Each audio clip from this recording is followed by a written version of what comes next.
It's a brand new day and time for another episode of Invisible Work. This is a show that talks to mums about being mums, but also about the multitude of other things they do. Run businesses, run homes, take care of families, take care of other families sometimes in many cases.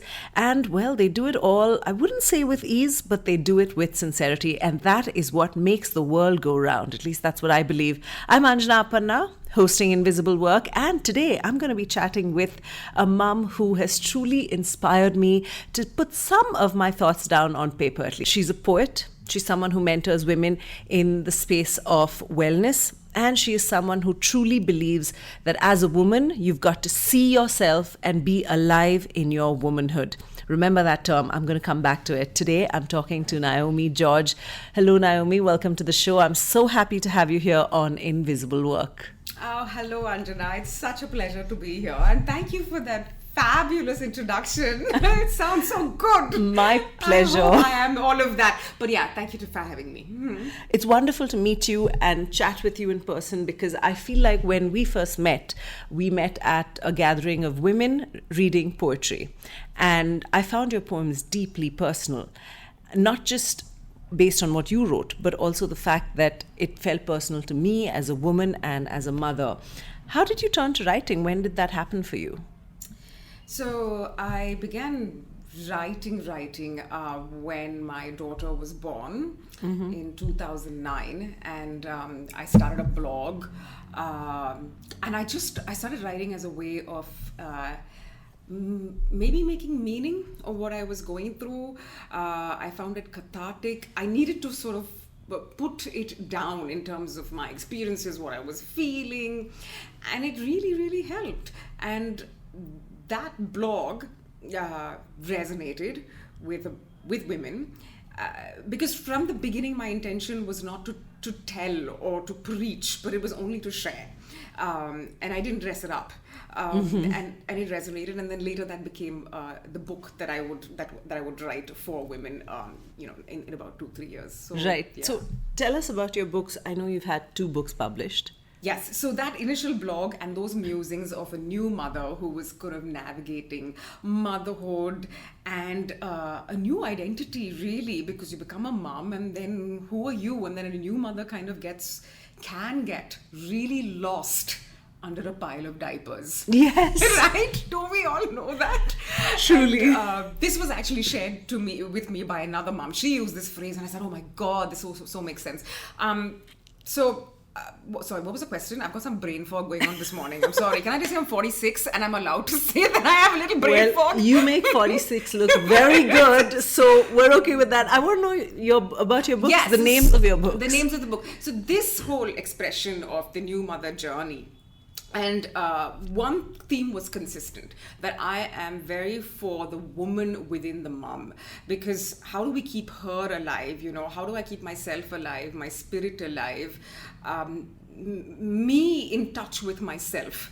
So these early musings later became, I got very lucky. I contacted HarperCollins and I said I want to write a book, and they said okay, write a book then, but it's got to be self-help, which was fine by me. So that turned into a book called Mum Me: How I Raised Babies, Survived My Toddlers, and Learned to Love Myself. Wow. So this was the first book, which came out in 2012, and it was about how we love ourselves, how we are important, how if we don't nurture and love ourselves and we give it all to our children and our family, it is depleting and it erodes us in the end. So so that was my first book, and it led to this journey that I still am on today, which is the woman within the mom, and the nurturing and the nurturing of that woman. And then last year, I wrote a volume of poems, 21 poems, and this is a different kind of journey. This is, by now I've had a divorce. I got divorced about 3 years back. My family form has changed. from a traditional family. Today we are a co-parenting family. And so I wrote about that journey, of the breakup of a marriage, the finding of myself yet again in a new avatar. And it's called Courage, Tears and Butterflies, a woman's journey to self. Wow. And it's encapsulated in 21 poems, and that was out, that I published last year. Lovely. That is self-published though. Yeah. Right. Yeah. So that's an interesting, that leads me to my next question. So the first book you wrote, you got in touch with the publishers. Yeah, I did. I mean, you have to, for anything you do, right? You have sell, hustle. It's so sad. The business development part of it is soul destroying. Yes. But there is no other way. And I think I sent them a concept note and all of that. And to my great surprise, they responded. And it was also at that time when mom's stories were just coming up, mom's voices, there was Twinkle more Khanna, interest. and all of that was coming up as there was a lot of interest around that. Right. And so I got lucky because finally at the end of the day, let me tell you, when a publisher chooses to publish a book, it's all about marketing. Unless you're like a really established writer, right? So I did get lucky. I got commissioned and then I wrote the book. Lovely. Yeah. And so, why did you choose to self-publish your second book? So very hard to get a publisher. Okay, they don't back you. It's a business today. And what's on trend right now are self-help books or very, very, renowned authors who've got a safe bet, who are a safe bet, yeah, who are churning out books. And right now, there's readership is also it's diminishing. So so the whole world of publishing has changed completely. And so how this happened was when Book Leaf Publishing came out with a little offer, with a little what do I call it? With a little a challenge, so there's loads of companies that now do publishing or like Notion Press, like Book Leaf, that will help with self-publishing, right? Anybody can publish a book today. It's a good thing and a bad thing, right? But it gives you an avenue. And so they ran a little challenge saying 21 days, 21 poems. And if you want to do it, sign up for it. And they give you the entire grid, right? They give you the format, they give you the flow, they'll publish it for you, they'll design whatever. All you got to do is sit there and create. And you get about 30 days to do it. You don't get 21 days, but you get a little bit more. And I already had one poem that I'd written earlier during COVID. Okay. And it's the poem that I'm most proud of. And I've been trying to find this poem a home for years. Who was going to ever publish one poem? That's true. And I said, this is my opportunity. And I'm going to write. And so I signed up for it. And well, what can I say? It poured from me. Yeah, that's incredible. Yeah. That, I think sometimes what artistic people need is some structure that is assigned to them, which they have to follow, to be able to just say, okay, I have this and I'm going to fight till I get that done. Yeah. I think maybe structure makes a big difference. We had a deadline, we had a structure, but also I'd kept in touch with the writing, right? So via Instagram or, or there's Substack or there are all of these platforms where you can write. And if you want to be a writer, you write. You write, whether you scribble little couplets, you write paras, you write whatever it is, and to hell with the audience, to hell with the likes. You write into the silence and you write for yourself and what you want to write. And you get better. And you get better. It takes practice. It is something that takes practice. Yeah. I've been writing content mostly with publications for many years, and I fell out of practice for a bit, but I always thought, it'll come back so easy. And having not done it for like 3 or 4 years, the first time I sat in front of my laptop to put a 700-word article together, I struggled so hard. It takes practice. So even if no one is reading it, it is important to keep writing if that is your end goal, right? Yes, right. And write for you. Yes. Yeah, write for the pleasure of it, the craft of it. Who influences your writing? I'm sure you love reading too. Yeah, I love reading. And, I thought about this question and I can't say that there's been one particular influence as such. I mean, as a kid, I read everything. I think I have to say Enid Blyton was such a crucial part of my childhood. Yes! I just loved it. I think I read them all 50,000 times. Yeah. And even though it might feel a bit dated now, it still feels good when you see your own children picking it up and reading. Absolutely. Oh God, if you have a child who's reading Enid Blyton, you're blessed, because mine just rejected them. So that's there. We were at Hungry Caterpillar and stayed there with Eric Carl, and they're reading books now that I just don't know who these authors are. Yeah. They're contemporary authors, and Right. fine. As long as they're reading, I don't care. Exactly, But that's Enid true. Blyton, with all that imagination, incredible. I loved. I mean, so I'm very classics oriented. So To Kill a Mockingbird by Harper Lee, was beautiful and remains with me today. So those were my early readings. Gerald Durrell, My Family of Other Animals. So I think I was love always that. captured by the story, the scape. And what I'm understanding from what you're saying is you love the simplicity in the way those pieces are written, right? Yeah, it's the not simplicity and complicated. and the imagination. Yes. It seems simple, but the imagination Yeah. to craft characters that stay with you forever. Yeah. Or to create a sense of. You would salivate when you would read of those Enid Blyton, Midnight Feast, St. Clair's Yeah. and Mallory Radlery's, all of it, right? So those were, then there was Herman Wouk, I don't know, he's a lesser known author, but Winds of War and all of that. I like historical romances, so big sweeping sagas, fiction, all of that. Right. Currently, if I were to be inspired, I would say, I'm just going to say that there's a poet, I don't read a lot of poetry, but Nikita Gill, who I read online, she's a British Indian poet, and she is phenomenal. She's very scarce with her words. She's very fierce. And I like poems that are very female oriented. So that's the kind of poetry I read, and she's worth reading. Yeah. I love her work. And there's also, I love Arundhati Roy. Of course, my God, yes. Oh my God, and her latest book, Mother Mary Comes to Me, I was blown by it. Oh, I haven't read that. I'm going to add that to my list. The command of the language. True. Fabulous. Yeah. And the economy with which so much is conveyed. Yeah. With so little. Yeah. So, yeah. Those are very interesting reads. How did you find your voice? I mean, you say you don't read as much poetry, and the things that you read seem, like you said, to have a more classical bent.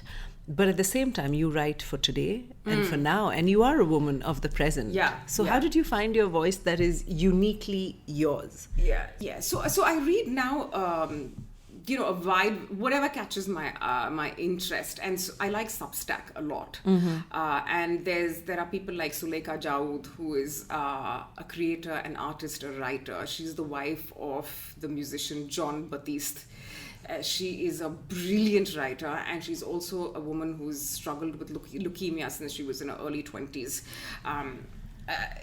It's visceral writing. It's raw. How do you follow the stories of others, their struggles. I know everyone's vomiting their inside guts out on online now. Everyone's personal journey is up for public consumption and stuff like that. But when it is done well, and when it is done with with awareness and a certain integrity, where you're not just trying to get the likes, but then you know that this person's been through that journey, and there's craft to their writing or their telling, whatever it might be. Yeah, it's fabulous. So I use Substack a lot. I just pick up people that I like. Her work, she writes under the name The Isolation Journals, and she writes from her hospital bed while she's undergoing cancer treatment, and it's that fierce determination to fight for hope. She will not give up hope. And at a time as a writer, when she couldn't write, how she took to painting and all of that. So how did I find my voice, to answer your question in a long-winded fashion, is I am quite in touch with how I feel, and I'm not afraid to explore that. I've never been afraid to explore that. In fact, it's been necessary to do so, and for me, the avenue to do so has been through writing. Somebody else might do through art or through music or whatever it might be. But your voice emerges, I think, and I didn't try to emulate. I mean, maybe that your earlier question, who were you influenced by? I wasn't really influenced by anyone in particular, though I love reading. Maybe that's what I was never tried to be like anyone, other than to say what I had to say and say it to the best of my ability. And I think in a way that felt true to me, that I could stand by. That is how I found my voice, I think, by staying true to me.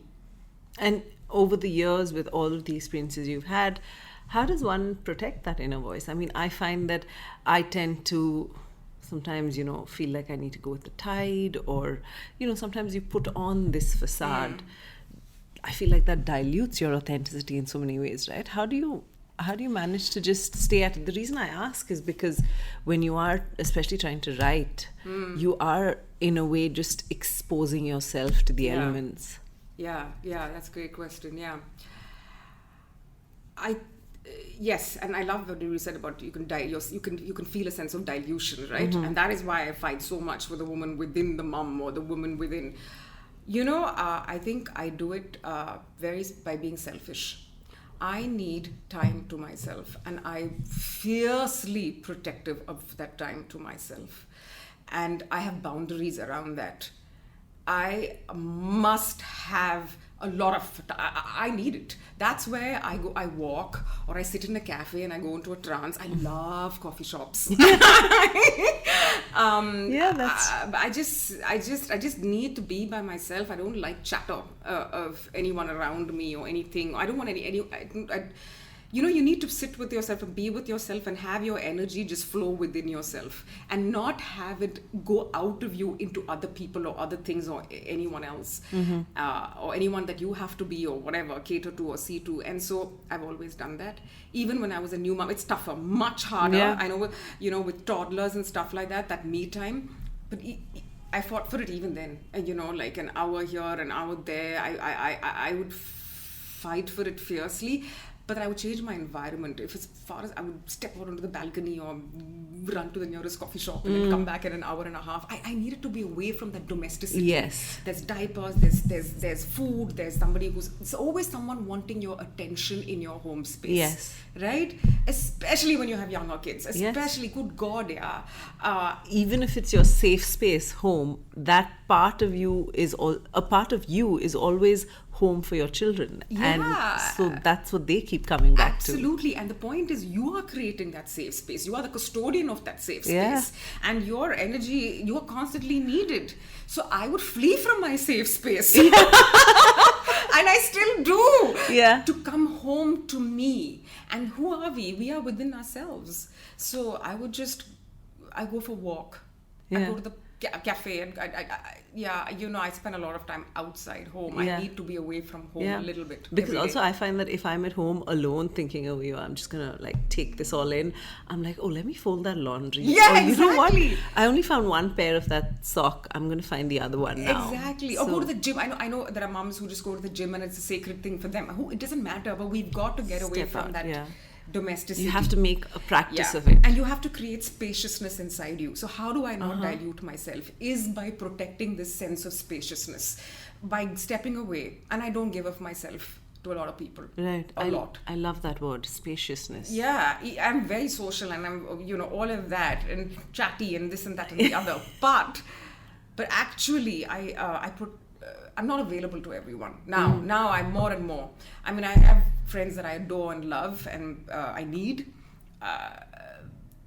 but it's not all and sundry. Yeah. And it's that's what I'm saying. You must have time to yourself. Yeah. Where you with it, then only can a spaciousness come, and any creativity can come in that space. Yeah. I know you have grown up kids. When I say grown up, you have teenagers now. But what was your early years of parenting like? Oh, I struggled. I listened to that episode with the legal mom, and one of the things that she said was that she really enjoys her child, and you really amplified that, and good for you both. That needs to be amplified. I'm so glad that she said it, and moms do, of course, but when I had my children and they're 3 years apart or whatever, or 2.5 years, 3 years, I struggled, and I had so much guilt because I wasn't enjoying them. And I loved them most when they were in bed. Yeah. so I felt so sad. Peaceful, lovable. Oh my God, and they look so angelic. Yeah. And I just felt, God, I'm not a fun mom and I'm not enjoying them. And the reason was, it was not, I wasn't happy in myself. It wasn't enough for me. I needed to, I spent 3 years before I went back to a job and stuff like that, began to do other things other than it was never enough for me just to be a mom. Right. And I struggled with that guilt and all of that. So the early years, I did it. I was very structured. I was very organized. Food, nutrition. I ticked all those boxes. Playtime, this thing, that thing. And I had that one time, which was when I would read them stories every night and we would pray. I loved that time. Yeah. I loved that time. But I really was very upset about the fact that I was not a fun mom. And I was not like baking cookies and having such a good time making this mess with my children every other day. I was like, oh God, I'm not that mother. So I struggled. It was difficult. Today, I enjoy my children so much more. I really like chatting with them and hanging out with them.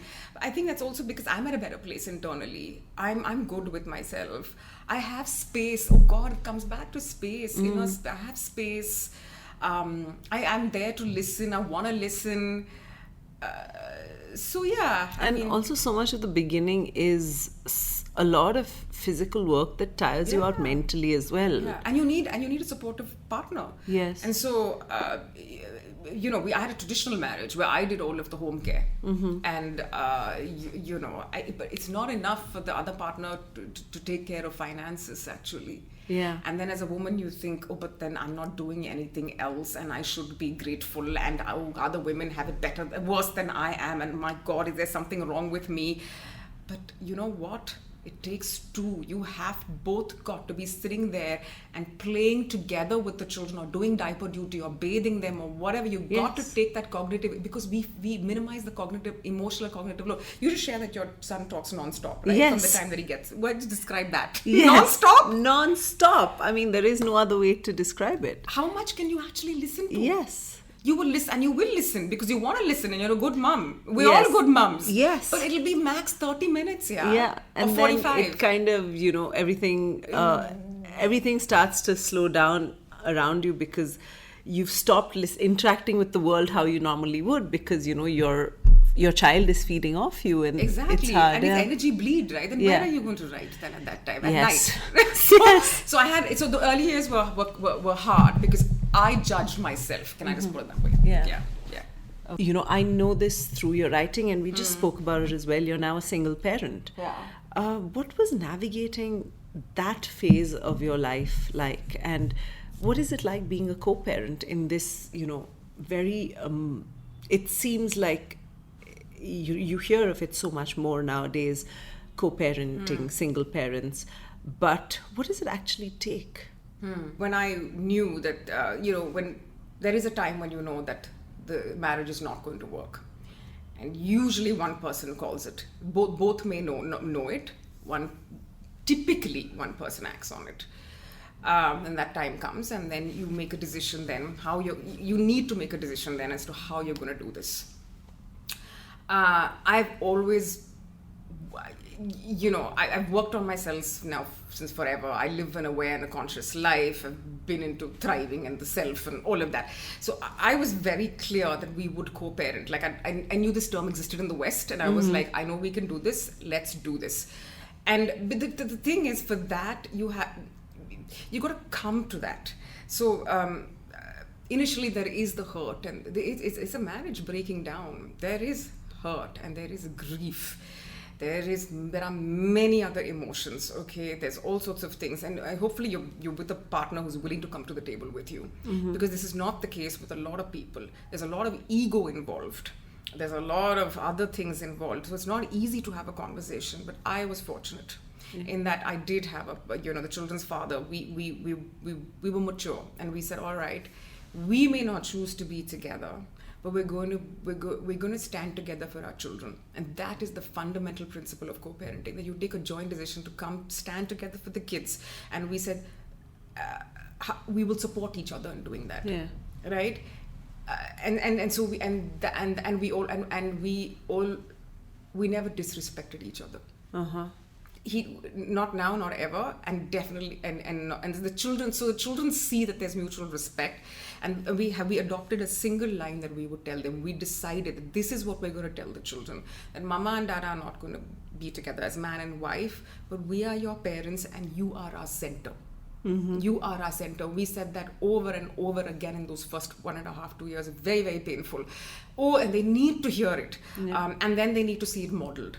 Yeah. which is so they would spend 4 days with me in those days, and well, now it's changed again, but 4 days with me and then 3 days with him, and and we were kind. I mean, we were kind, I guess, towards each other. But you get to that place. It takes a lot of intention. You will process, and separately you got to process your grief, you got to process your anger, you got to process whatever issues that have to be processed, but that's the work for the two people to do separately. In front of the children, you stand together. One unit. You really, and you have to make that we're going to do this for the children up until the time that they go to college. I mean, that, and then they're done, hopefully. Yeah. God. I mean, hopefully they'll blame you much less. It takes a lot of intention, but the truth is that you got to get past the finances and all of those sticky details, because a lot of communication breaks down there. So because it's not you have to arrive at a settlement at a place that seems fair to both. Yes. And even if it's not, you have to say, okay, at least for the children, we are going to co-parent. Yes. And we'll be respectful towards each other, and we'll support each other. Yes. Take them, help each other out, whatever. And we help each other. Do you out. think you have teenagers now, 15 and 13, am I right? Yeah, 16 and 13. 16 and 13. Do you think they see the effort that both you and their father put in, and they understand that even though it's a unique situation, it's a situation that works? So my daughter does. Right. And I think she understood it early. Does it minimize the resentment? So they don't. So my daughter does consciously, and I think subconsciously a lot of it is getting imbibed into them. So does it work? So that's is that the best case scenario? And that only happens later. In the beginning, there's so much hurt. They can't really. Do they feel that it's the best case scenario? Yeah. No. Any child wants their parent together. They don't want them apart. Right. So only later, I think, and as they mature, it's happened with hindsight my daughter. will help. Yeah, and as she's seen me separate from her father as a single parent, I mean, as she's seen me separate and how I am different own entity, as opposed to when I was in the marriage, all of that, and then these little things would come up. Gosh, Mama, you are both so different. Yeah. But this came later. But it takes a while for them to also see. So. Yeah, that takes time. It's hard. I mean, so you make some decisions as a co-parenting family. If you're really going to be a co-parenting family, once a month you're going to do a meal together. Right. You're going to show up to all the PTMs together, or go for the annual day productions, or you're going to show up together in certain ways. And the first meal that we all did together, whatever, heartbreaking. Oh. It's so painful. I mean, I shudder to think of it even now, and you have to sit with the pain of it. Yeah, it is terrible. Yeah, but you sit with the pain and you show up again and again, and eventually, that is why I'm saying intention is so important, because eventually the kids get that sense of, okay, we are the center. But for that, it is repeated action, and you really got to put yourself behind, and you put that co-parenting format forward. Was still emotional for me. It's such a journey, but we've achieved it. But it's not easy. But as I say, it's I'm a woman who lives very closely with her emotions, and it's a good thing. It's what allows me joy as well. Yeah, there is a certain beauty to be able to express yourself and not feel inhibited. No, absolutely. And I'm absolutely, and emotions must flow through us. Why are we repressed? Why are we inhibited? Because we don't allow these emotions to flow through us. Yeah. And grief always lives. Uh-huh. It's okay to say that this was the dream that didn't work out. Yeah. It's all right. And you will grieve for it at different moments always. Even when you lose someone you love, a parent or whoever. And that's okay. You honor the grief. That relationship meant something. Yeah. And then you move on. Yeah. Yeah. I know a lot of your writing also features your children. Yeah. I read this beautiful poem that you had dedicated to your daughter. What do they feel like, being featured in your poems? Do they feel honored, or are they like... Yeah, but they're too young for that, So, there's nothing personal about them in any of the poetry or the writing or whatever.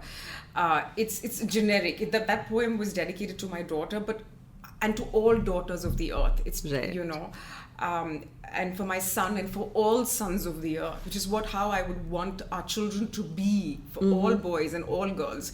But yeah, so I don't think they really think about it much. I mean, ever since they've been born, they've known that my book has existed. Right.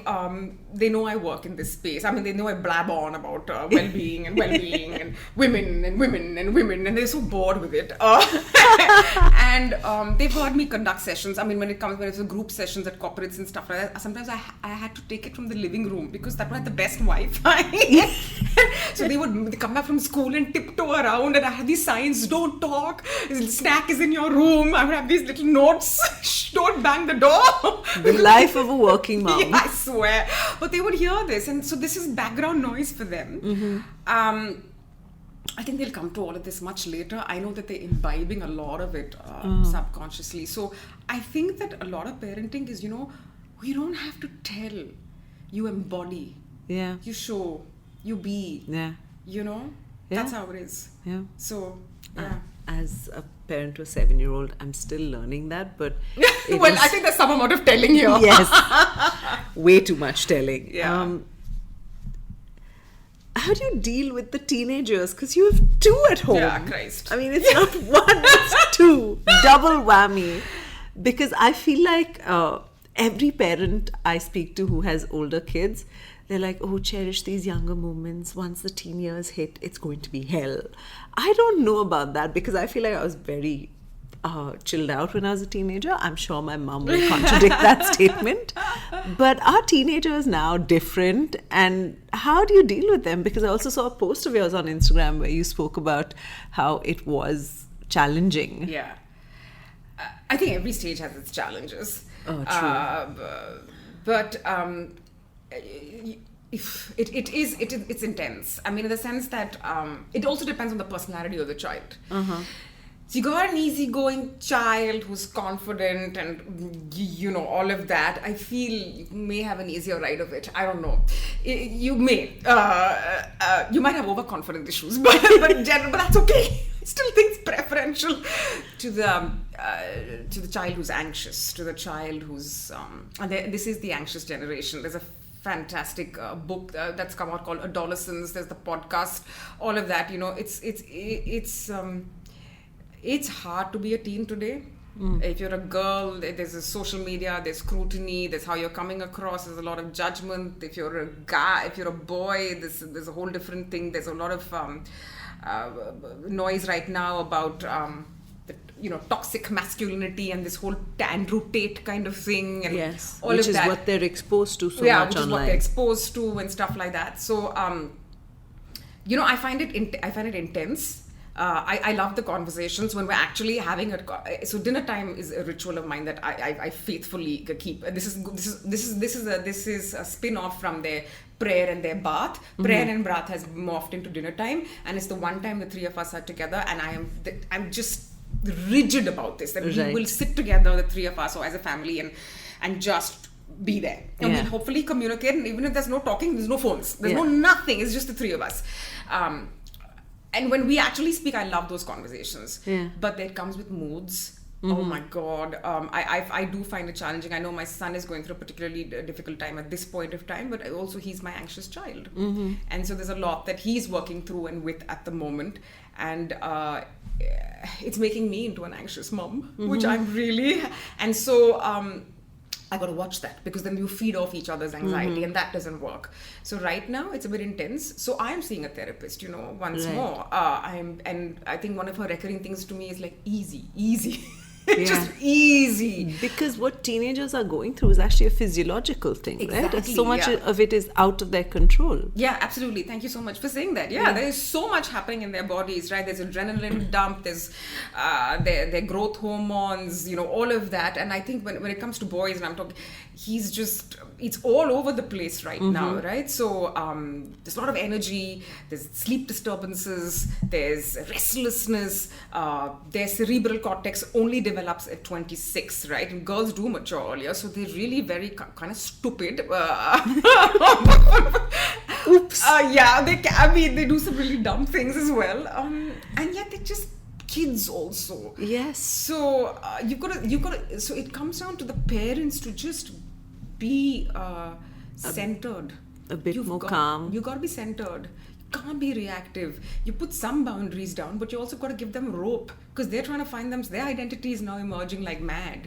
So giving them enough rope to feel that they've got a sense of like, this is who I am, and yet like putting some boundaries to say, I'm sorry, but I don't care who you are, but you're gonna show up for dinner at 8 p.m. and put plate in the sink and wash it. Yes. So so it's and they need the boundaries, because they really push. They want to be let go, but they need the boundaries to make them feel safe and held. So in the process, the parent can be quite deranged. I do feel quite deranged, but hence now more than ever, I take help. Like I am seeing a counselor on occasion, so I can let out what I'm feeling.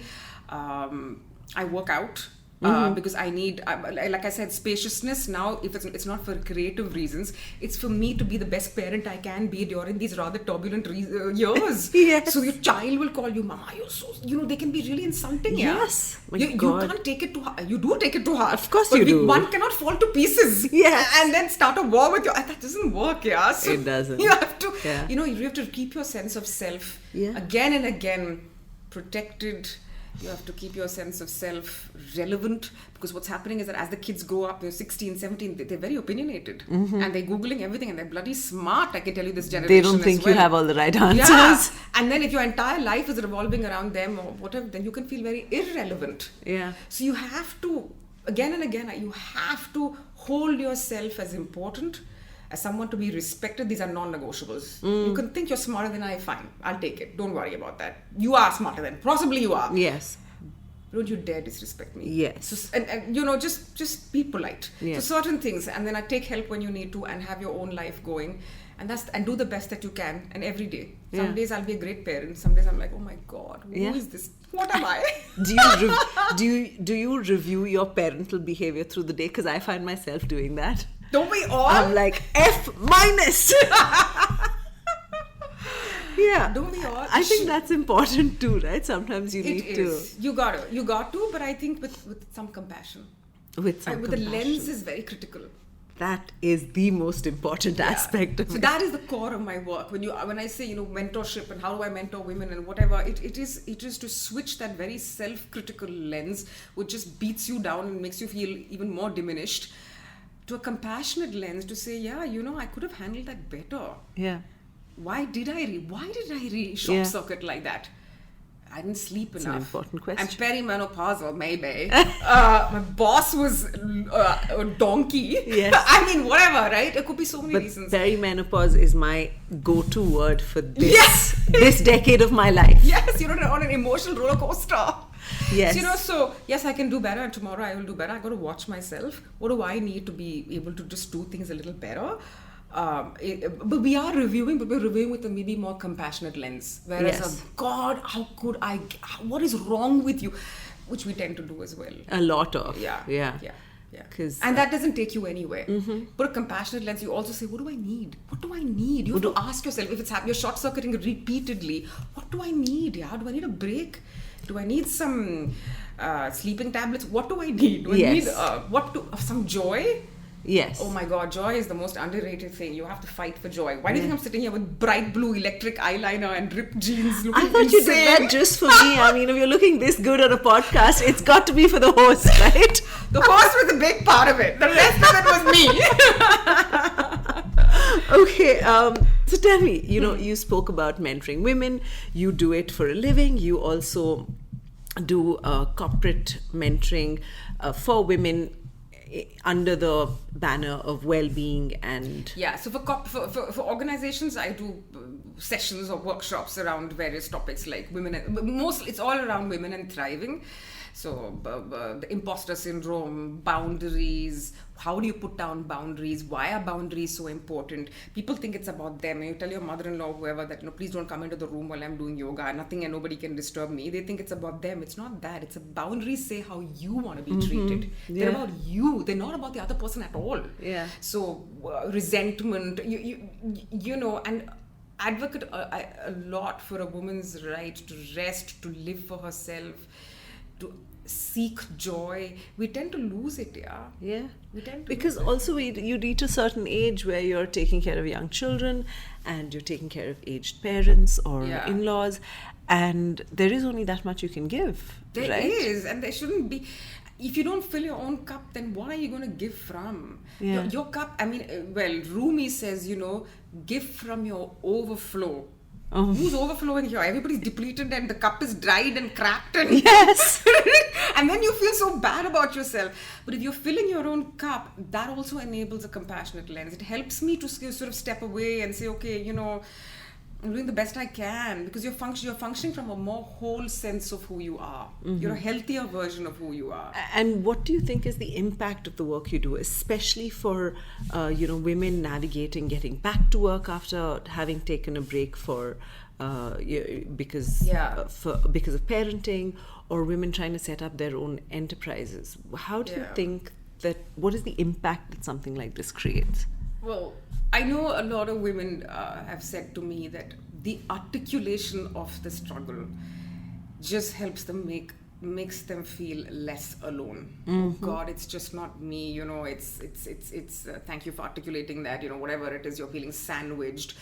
The articulation of the fact that when a woman or when a person is so needed by so many different people, that leaves very little for themselves intact. And then when you're going through a tough phase in life, you cannot relate with other friends who may be going through an easier time in life because your reality is so completely different. Then you wonder, is there something wrong with you? But it's not. It's just that you're really stretched. So this constant articulation of the various challenges, I think the articulation of, hey, I'm finding it tough too, but how? I'm not a preacher. I'm not telling, like, this is how you should do it. I'm for the woman, I'm for the parent. So it's like, it is, if it's challenging, how can we make it less challenging? So one is the articulation, which makes people feel heard and less alone. And the second is then some root points of how do you navigate these challenges, right? If it's this thing, what can you do? And you have to do. It is not going to get better unless we act. We have agency. The whole concept of our agency to change our lives, right? That is important to act upon, because so many of us are prevailed upon by society or by familial structures or by the patriarchy. This is what you should do. I can't stand should as a word. Should is so prescriptive and it's societal given. Should be a good mother. You should be at home when your children come from school. You should. Oh God. Should is the other, the voice of the other. It has values that are passed down to us that we're not supposed to question. Want, what do you want, is where your alignment comes in terms of how you want to live. What do I want? What do I need? This is where the impact is on the work that I do. It's like just getting women don't feel like they're entitled to want, and then they don't know how to think. Then they don't know how to approach it also. Yeah, which is why I like from the conversations we've had, and even from your poetry, one of the things I really liked listening to, and a phrase that you said that stayed with me, is that I am a woman and I need witnessing. Yeah.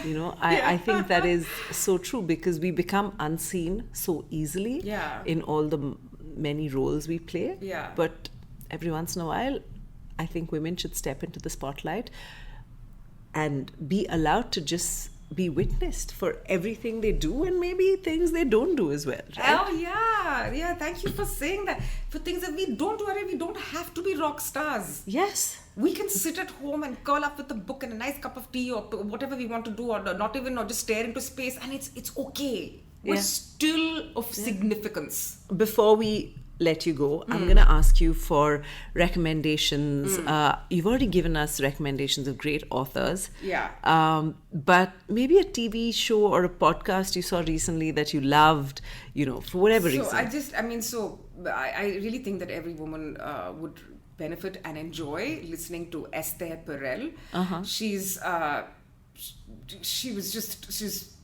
God, I feel like she's a guiding mentor and light in my life. She's a Belgian psychotherapist. She talks a lot about relationships, understanding the nuances of relationships, why they work, why they don't work, but it also gives a lot of insight into the person as well. And she's great podcast. So Esther Perel on Spotify or wherever.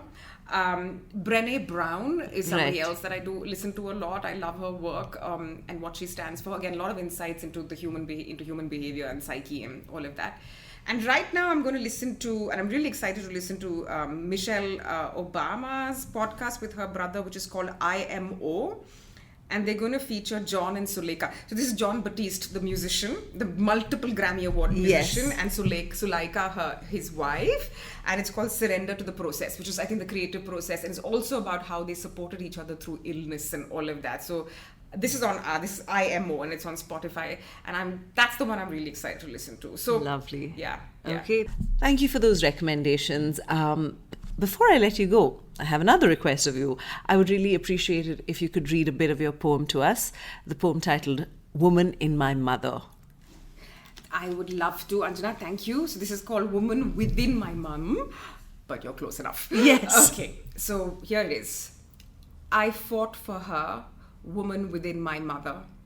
I sensed her disquiet, knew her dissatisfaction at being flattened into only role of mother. What of appetite for life, one beyond caregiving and love? What of dance, song and play, French perfume and lace, must they be forgotten? What of purpose entirely her own? Ambition, dreams, the human need to fully bloom, know her all, to be the highest vision of her highest self. Woman within my mother, I made space for you, gave you time, so you may never fade, and I forget who I am without role of mother. Thank you. That is beautiful. Thank you. And thank you for chatting with me today. It has been enlightening and as electric as your eyeliner. Thank you for having me, Anjana. It's been really fun. Thank you so much. I've enjoyed it. I'm so happy to hear that. You can actually check out Naomi and more of what she does by checking out her Instagram page, which is Naomi_paradox. That's NAOMI_paradox on Instagram. She's also offering a 5% discount to all the listeners of Invisible Work who would like to use her mentoring services. She talks about well-being for women and how to create your own space. So if you want to tap that in yourself, you can check out Naomi_paradox, and she's offering a 5% off. Check out our website, invisiblework.mom. That's where you'll find this coupon. And thank you, mothers, for listening in. We do hope you've enjoyed this session, and I look forward to you joining us in the next episode. I'm Anjana Panna, signing out of Invisible Work.